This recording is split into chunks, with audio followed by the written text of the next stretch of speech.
Hey, this is Tony. This is Paul coming at you from the Friends for Life podcast. And we're a go. Hey, everybody, welcome back to the Friends for Life podcast here on YouTube. If you can, help us out. Go down below, hit that subscribe button. Today, our special guest is Laura Kuhlenbeck. She is the Executive Director of Courageous Community Services, formerly known as Camp Courageous, which is something near and dear to my heart as I am in love with the outdoors. So it's great to talk to someone that kind of gets to mix my passion with theirs. And Laura's been in the disability field for quite a while now. She's had multiple different jobs, but currently she's leading the charge to get people with disabilities outdoors. So let's dive right into it. Hey everybody, welcome back to the Friends for Life podcast. Today we have Laura from Camp Courageous. How are you doing this wonderful sunny morning? I'm doing well, thank you. Thank you for coming, Laura. Goodness, it's beautiful outside. It is, but I just got back from Vegas, so it's still chilly here. Did you check out the new stadium? We went past it, yeah. And we actually stayed in the Raiders. I'm not a Raiders fan. Maybe that's a bad thing. Be careful what you say. I'll be careful. So you would have loved it because we stayed at M Resort. Oh, which nice. Is, yeah. It was really nice. Heck yeah, that's what I'm talking about. Yeah, you would love it.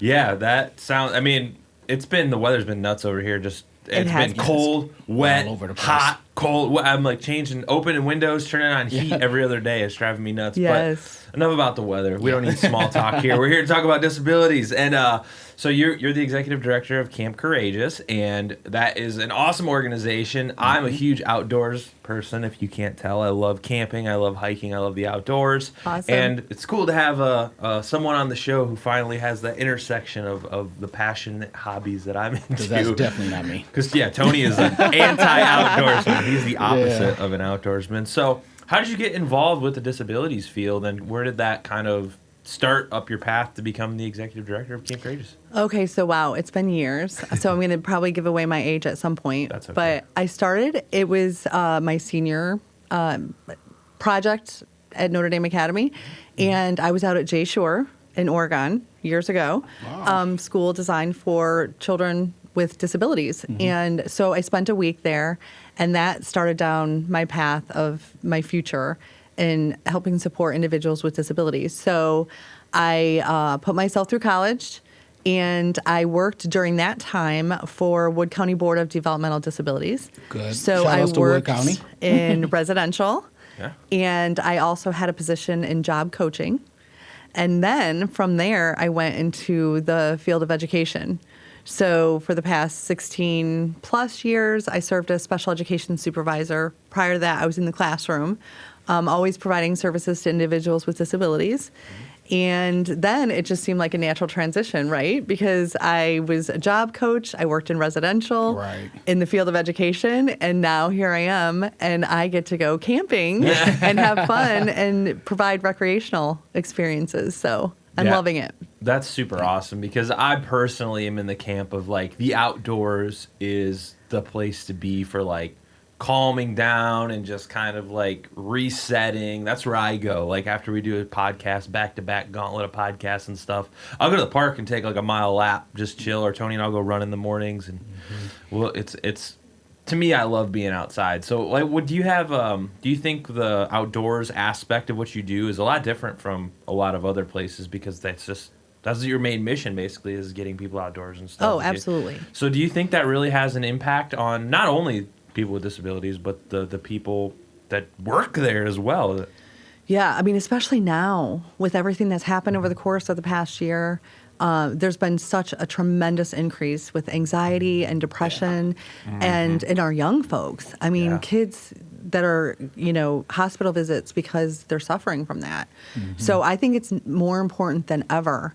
In quarantine, we live in Ohio, right? Mm-hmm. We talked about the weather, and you're kind of stuck inside for a period of time, and then you can't go anywhere. Mm-hmm. So I think it really had a detrimental effect on a lot of people.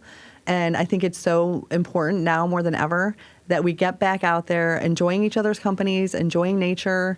We've made significant improvements at camp, so I'm really excited about that. So we have a new administration office that houses the nurses station, brand new. We have brand new bunk beds, mattresses, curtains up, paint.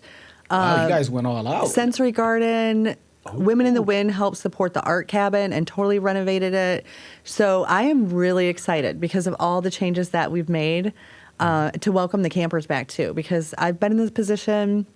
It was a year in September and working hard, of course, every day to make this really, truly a magical place for everyone that comes out there to camp and enjoy it.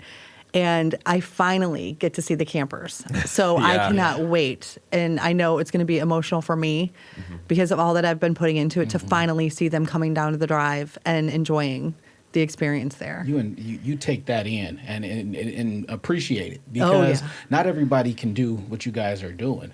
Now, I've been sending helping send people to Camp Courageous for years, but I never went myself. So can you explain to our listeners how, like, if I were to come see Camp Courageous, explain what's the first thing I'm going to notice? Yeah, so it's interesting because I wish you would have had an opportunity to see it, from a couple years back, because camp was closed for 2 years. Oh, wow. So they were closed for one season. And then I came on board, and then, of course, COVID. So we had to make the difficult decision to close last summer. But the changes between then and now are incredible. So the first thing you're going to see when you drive in is our garden center on the left. All Can Truly Serve has been incredible. They come out, and that is kind of their baby, their project. So they have been working in that garden center. They have been painting and weeding, because again, 2 years of weeds, planting. So the first thing you'll come across is the garden center, and I did get a grant. We're adding some like musical instruments and sensory experiences. Nice. So you'll come across that. Savage and Associates provided us money for the large, fun outdoor games. So we're gonna have like a giant Connect 4 and things that will be there for everyone to enjoy. So those are the things that you'll see when you first pull in. The next big project I have, which I'm working on, is the Olympic-sized pool. It's intimidating. I bet. But again, it's been closed for 2 years. So making sure I can get that back up and running. That's what I'm working on right now. But yeah, so I want to make sure that that's available for our campers. But that's going to be a task for sure. Sweet. Yeah, one of my favorite memories growing up was going to camp. We went up to in 6th grade, I believe, was YMCA Camp Storer, I think it was, up by the Michigan Speedway. And I mean, it's like all the emotions of being like a middle schooler plus wrapped up in being in camp and just like all this new stuff that you've never done before, rock climbing and canoeing and all this crazy stuff. So yeah, I mean, I'm super passionate about the outdoors, and I think what you guys do is great because that's like not something that people automatically think of when they think of disabilities. They're always just like, oh, these people, they need to be protected. Yeah. Like, no, send them to camp. Yeah, they need to go out and there, have a good fun. time. Yeah. What are some of the programs that you guys offer at your So camp? that's the other great thing about it too, because even a year from now, it's going to look even more different because we donated land to Nature's Nursery. Oh, I love Nature's Nursery. Yeah, so they're going to have a state-of-the-art facility, which they really need. They're totally just packed with animals in their current facility. And so they're going to be building a brand new facility and providing programming.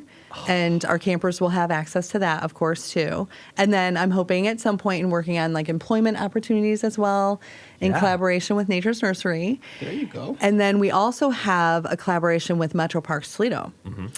So we sold some property surrounding. At one point, we sat on 85 acres of land. Okay. Yeah. And so That's a lot. it is a lot. Metro Parks is actually going to extend the Oak Openings region. And in turn, they're providing us with programming that was not available to our campers, such as fishing, kayaking, tree climbing, which I am going to attempt. Uh-oh. Yeah, That that's looks on my fun. list. It looks very fun. I've seen videos of them doing that, and I went to, they have that big event every year, the parks, what's it called? It's like the showcase they do on a side cut. Yeah, right. I'm doing climbing out there. It looks so fun. But Yeah, that's awesome that you have all those great partnerships because they're like those two places. When I think of outdoors in Northwest Ohio, they're like the king. Of definitely. Metro Parks. And so what as far as camp itself goes, I know you've been closed for a while, but what are some of the activities that you're getting your campers involved with and stuff like that, just so people have an understanding of what you guys really do during the camp itself? Yeah, and so the other thing, it's for years it's been known as Camp Courageous. It's actually now Courageous Community Services because we've expanded our services. So we have living skills classes too that we provide in the off season when we're not camping. And school age advocacy. Again, I served as special ed supervisor for 16 plus years.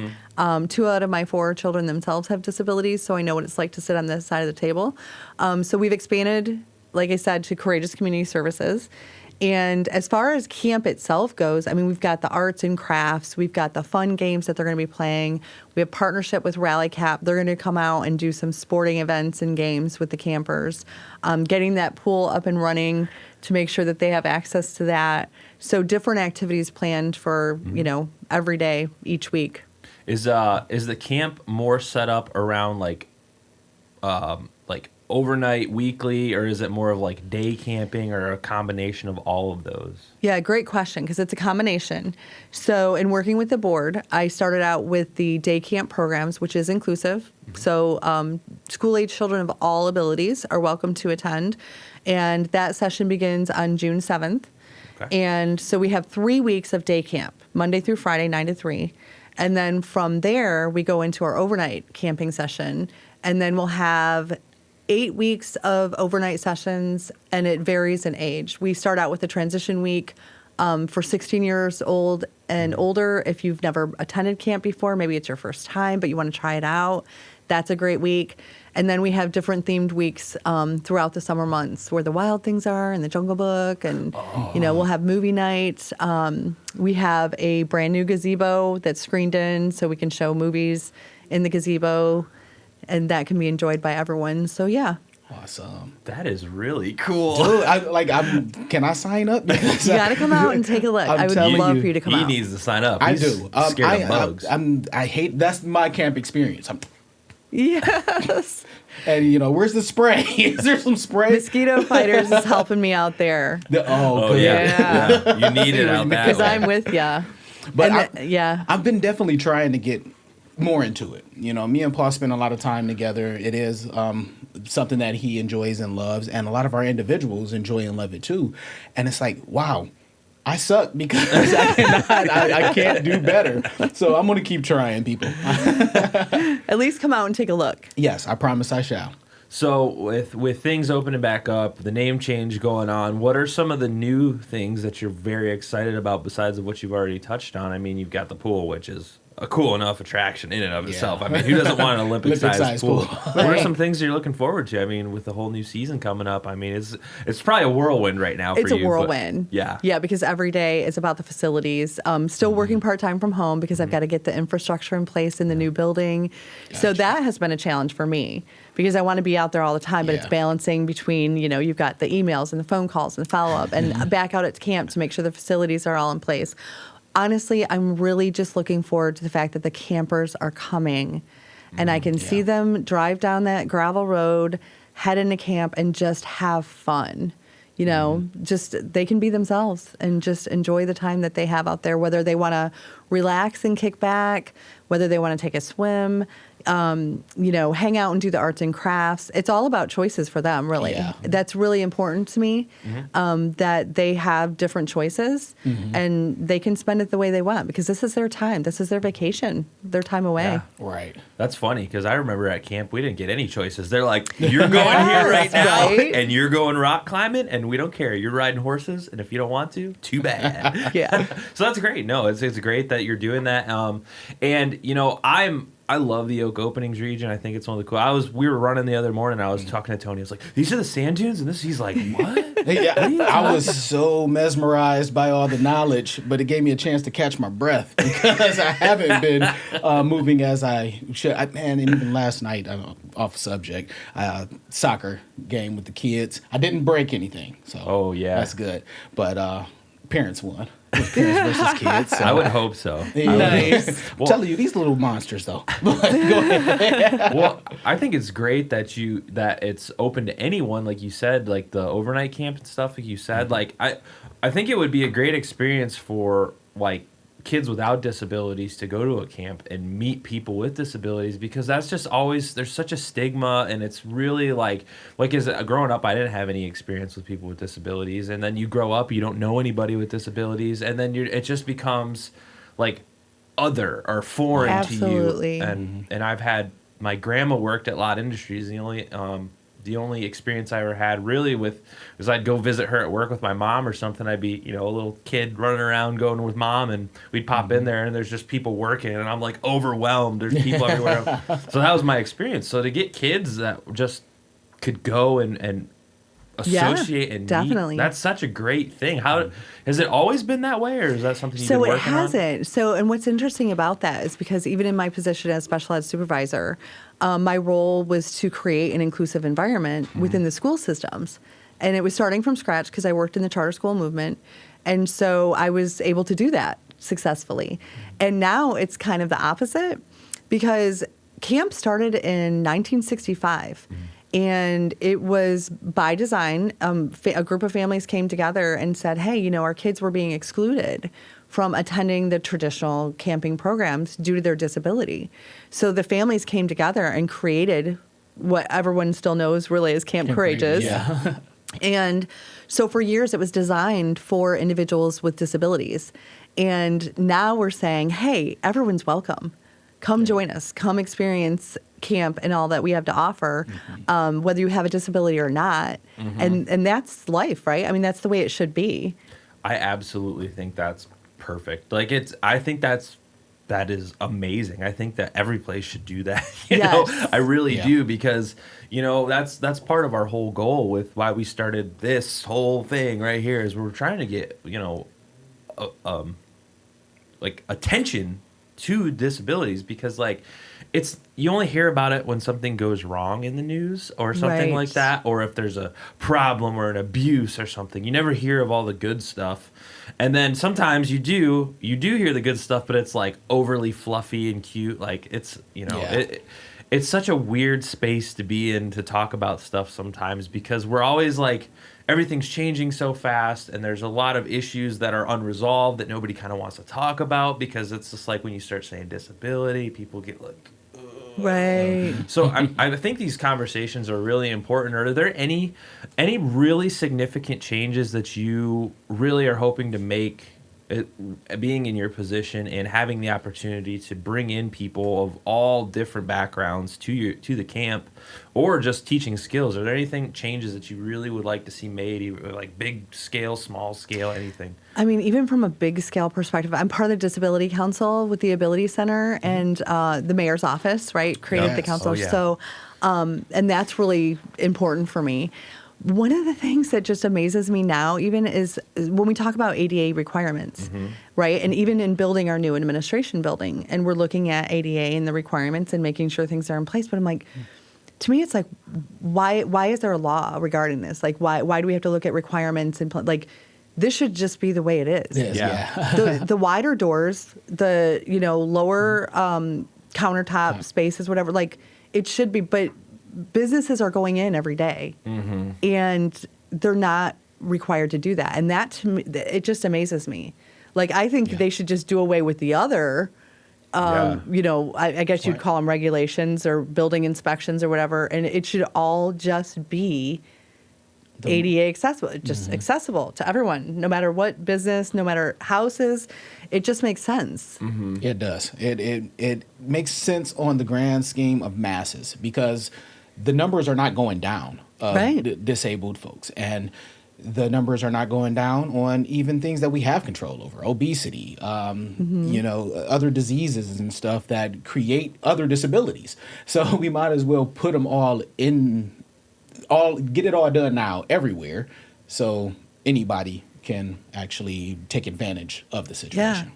There's a house I want to say it's in Wood County.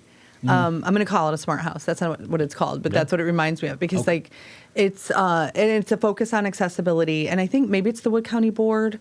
They have a YouTube, I think, channel, but it's all about that. It's all about the technology, with Alexa or whatever you can use now, and the smart lights and the, the features that are within this house, that I'm it just makes sense for every Yeah. Every place. Like, it's nice. It's accessible. It makes sense for the direction we're going in. Mm-hmm.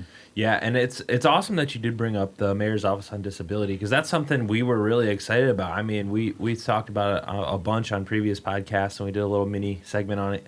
Yeah, but, we got to meet with Katie, right? Yep, and from the Ability Center. Ability Center. I'm sorry, like my brain is not firing on all cylinders yet. But yeah, so what's your take on that? I mean, we thought it was amazing, and we've heard some. You know, you're always going to hear criticism, and you're always going to hear the good and the bad, and you know, even people on the show have said, you know, like, I don't know. But what's your take on it? I mean, we're very excited.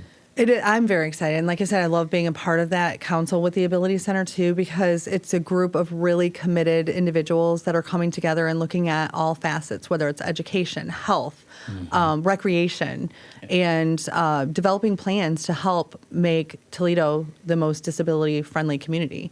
And we still have a ways to go, you know? So I think that having the committed individuals that are there and working on making changes, it can only get better. Yeah, it's so cool to see the place you live taking that kind of stance, because as Tony and I have said multiple times, like the places that have done this in the past, I mean, we're talking like metropolis, like, you know, you got like New York City, what was it, Houston maybe? Yeah, Chicago. Yes, yeah. Big cities, and Toledo is like nothing scale-wise compared to those cities. So to take that action is very great. It's just going to see, I think it's going to be over the next few years to see kind of how it plays out. But we've, you know, one of the things that, you know, everybody who's brought it up is everything is just transportation. Yes. That's a huge issue. Huge. So what kind of goals are you hoping to see, or means to an end with transportation? I mean, definitely expanding it. You know, I mean, it needs to expand throughout Lucas County. It impacts us. Yeah. You know, because we're located in White House. So it stops there, right? I mean, Right. they can't get to us. So even in terms of, like I was talking about, the employment opportunities and different skills that we want to teach and programs that we want to offer, it could be a world of difference if that transportation is happening throughout all of Lucas County. Yeah. Which, again, like, there's no reason it shouldn't. Yeah. Yeah, and it seems like transportation is one of the things that takes some of the bigger hits. Yes. You know, first, because I noticed that in the past there were other smaller companies and agencies who took over to help TARPs on the weekends once they lost their funding. And I mean, our population depended on TARPs as like the golden star of transportation. Yes, absolutely. TARPs was a big deal. So losing that, but I am happy for companies like CTS that have kind of taken the mantle. And it seems like Ann Grady is helping with that expansion and stuff. Yeah, so one of the it was actually the first grant that I wrote for Courageous Community Services, really? and I wrote it in collaboration with Sunshine, was for accessible van. So Nice. I was awarded the grant. I'm just waiting to get the keys in my hand. So, Well, and again, because of congratulations. COVID, so I'm hearing September now. So for this camping season, I wasn't able to offer transportation. Gotcha. But that, of course, is one of the things that came up as I'm talking to parents or caregivers was, you know, is transportation going to be provided? I'm like, just give me one more season, and we'll get there. So, In the meantime, if you need any help yelling at people, hey, y'all help. yeah, right. You know, we want to make sure that individuals can go and have fun at camping. Someday me. I mean, and yeah, what's camp without a sweet camp van? That's Right. like the lifeblood Right. of camp, you know? Like, you need a cool van to cart people around and drop them off at their next activities, or dump them off in a lake and say, see you later, have a good afternoon. But, yeah, so to switch topics here a little bit, you know, Tony and I are avid readers. Tony makes Love fun of reading me the for books. what I like to read, Yeah, but he reads. Yeah, he's weird because he reads weird stuff.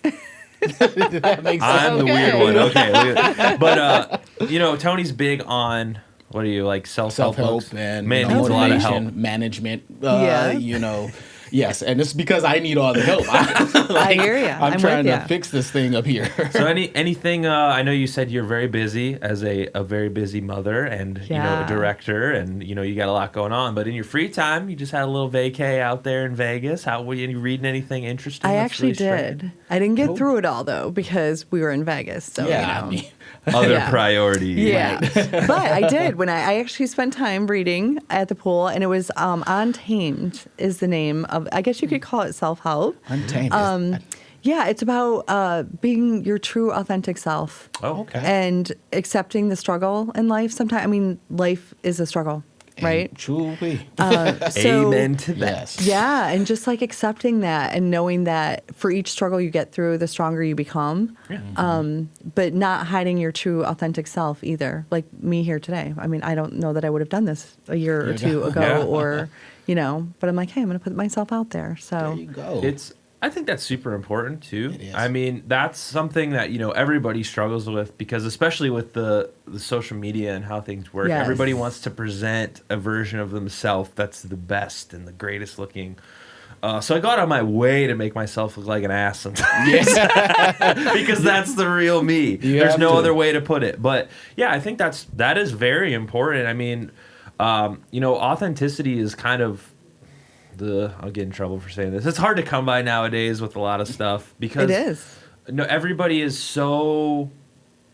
I guess there's no other way to put it. Everybody's so scared to be themselves because everything's so competitive. Jobs are hard to come by. Everybody's so scared to just be their weird self. Yeah. And I'm very lucky enough that I can work with Tony here, and he lets me be weird as heck. Yeah. I was like, can I dye my hair purple? He's like, I don't care. Whatever. And it's only because I'm just as weird. But I feel like I've gotten better about some things the older I've gotten. Yeah. You put up with less crap. Yeah. You know what? Didn't we just say this? Say that. My birthday just passed, and I was like, immediately at midnight, I was like, you know what? My give a damn meter just dropped a little more. Like I just don't give a damn the same anymore about certain things. Yep. Of course, my businesses and our family and clients and stuff like that. Those are all what come number one. Absolutely. To me. But the reason that you called off was because your alcohol swab wasn't in your bag. Oh, right. Yeah, that give a damn meter is done. Yes. Like, okay, you will receive your write up later. I feel like I'm learning from my mom too, who is 83, and oh, there you go. she's just done. Like she just tells it how it is, no matter who she's talking to. Love it. Yeah. Amen. So I'm getting there. I think that I still focus on appearance. I don't know if that's because I'm a woman or just like you just gotta look good. Society. You know what I mean? Like that's still a struggle for me. Yeah. It's okay. You're a beautiful lady. Well, thank you. So definitely don't hurt yourself trying to go overboard. Yeah. And it's always a battle. Like you wanna be presentable, but you also have to ride a line of like, being weird. Yeah. We're all weird. It's just that whether you admit it or not in front of people is the true answer. So well, hold on. See, since we're talking about weird, we're just gonna go right into it. Oh, yeah. Rapid fire. We'll see how rapid I can be. Yes, and we've started something new. This is the Would You Rather Oh God. edition. Of course you I'm have sorry. something new for me. Sorry. I didn't come up with this. This is all Tony. Yes, he has no clue about it, and I don't know what you're gonna get. I wasn't prepared for new. That's why we don't tell you this. about it. It's going to be some camping type stuff. Okay. So, at least what I consider camping. Okay, would you rather walk on fire for 5 yards or lay on ice for 20 seconds? Ice for 20 seconds. You would? Because I feel, walking in fire, that puts you like in the hospital emergency room and then you're down and out. But I can handle ice for 20 seconds. That's fair. Okay. I feel like that's I guess fair. it That was depends kind of on- easy. I think you should have said 20 minutes, maybe. Man, that's way too long. Frostbite out of this world, wouldn't it be? I would assume. That's why it would be a harder Yeah, question. I guess either way, I'm But in the hospital, yeah, and I don't want to go to the hospital. Well, you gotta watch, man. I was watching a National Geographics, and I saw how they walked on water, walked on fire, and they just basically have to beat their feet up for like years upon years and to develop a callus, so it's easier to do. So you just have to train yourself. You can get. I don't know what kind of Okay. camp you've been to, Tony, but I feel like maybe it involved alcohol. probably a lot. Yeah. Next one. Would you rather catch a snake with your bare hands or try to pet a bear while asleep? I will pet the bear. I will pet the bear any day. Now Do that's not really- give me snakes. That's rapid fire. You're nailed. Some people take like 20 minutes. They're like, You're like, nope. No. No, As soon as he said like- snake, I'm out. Nope. We saw one of those Gardner steaks. Yeah. Gardner at- steaks, yeah, man. Maddox, my youngest son, was trying. He's the daredevil. He's trying to catch the thing, and I'm like, dude, I don't know what this capable of. I think nothing, but don't. Yeah, you're pretty good around here as far as snakes go. Last one. Would you rather hold your urine in a car ride to Florida or hold your poop in a plane ride to Florida? I know the answer I'd give. Okay. So speaking of age, and 4 kids later, it has gotten much more difficult for me to hold anything. I'm just saying. But I would have to say urine. Because even if you let it out, it's not going to be as bad as the other one. Right? Oh, God. I cannot even imagine that. Oh. These questions just get weirder every show. But that was easier. I think that was easier than the other questions. Well, But yeah, so it's funny because as an educator too, for years, right, I would just hold it. And so as soon as I'd get home, my husband, I'd be like, hey, I'm dashed into the bathroom, right? And he's like, why don't you go at work? I'm like, I don't know. I just don't. I'm too busy. I don't go. Now, you don't care. we get in the car and I'm like, you have to pull over. I have to go.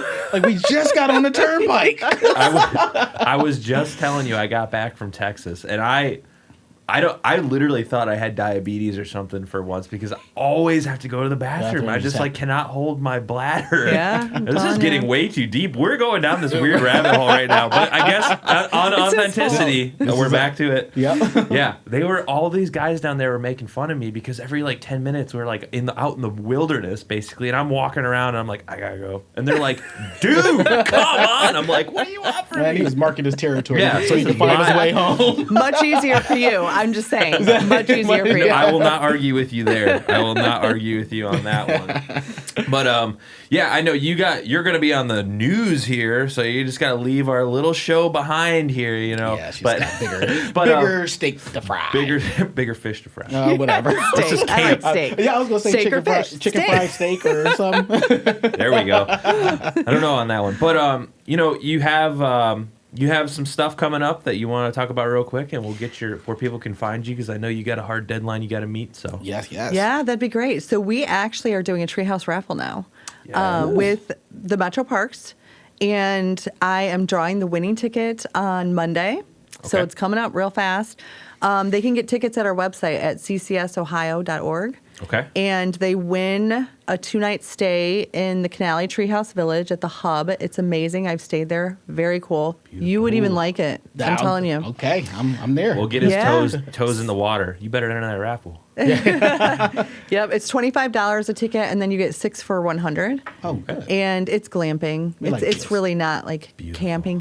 It's got all your amenities. So it's fun. This is going to be awesome. And it's like 5 minutes from your house. Yeah, and of course every bit of the proceeds goes to support the summer camp program. So Love it.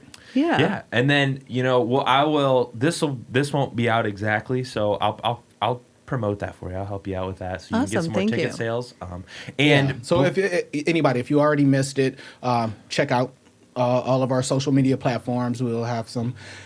We'll show you who won, who didn't win, and it might just be me who wins. I hope I win. Yeah. But yeah, and you got a few minutes here left. Why don't you let people know where they can learn more, or your website, social media, all that fun stuff, so that they can find you and get more campers and get more funding and get more people just coming and checking you guys out. Yeah, absolutely. So registration, the Treehouse Raffle, any of our information is found on our website at ccsohio.org, Courageous Community Services. And we also have a Facebook page as well, where information can be found and registration links, and yeah. All So right. and come see us out in White House. That'd be we- great. I'd love Yeah. for everyone to stop out. Oh, Maybe, definitely. Maybe we'll pop in there one day and take a little tour, because I'd like to see it. I like love tours. it, and maybe we can get some of our clients out there. Yeah, one of that'd these be great. days. I would love it. 100%. All right. Well, thank you so much. On to your next interview. You're very Yeah. busy, so thank you for joining our podcast. Thank you. Thank you.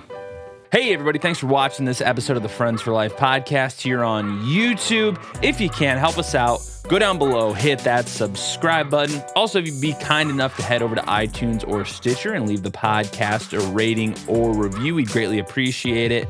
Also, Friends for Life is hiring right now, so if you're looking for a job, head over to friendsforliferc.com, click on our employment page, and get yourself a job with us over here at Friends for Life. I want to take a minute and thank Laura for coming on, answering some of our outrageous questions, and for sharing some really good advice on working in the disabilities field. If you want to head over to her website and check that out, it's down here somewhere. You can head over there and learn more about what Courageous Community Services does, and we'll see you guys next week.